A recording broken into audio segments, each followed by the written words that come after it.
how to block emails containing a specific word in DirectAdmin. We assume you have already logged into your DirectAdmin account. Now click Spam Filters icon. From this Email Filters interface, you can create a variety of filters for incoming email. You can block emails containing a specific word. Let's start. Click to open the drop-down list of Block By and then select the Stop Word option.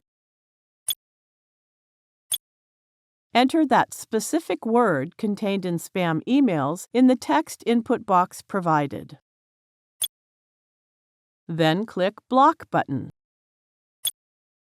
Success! You now know how to block emails containing a specific word. Thank you for watching.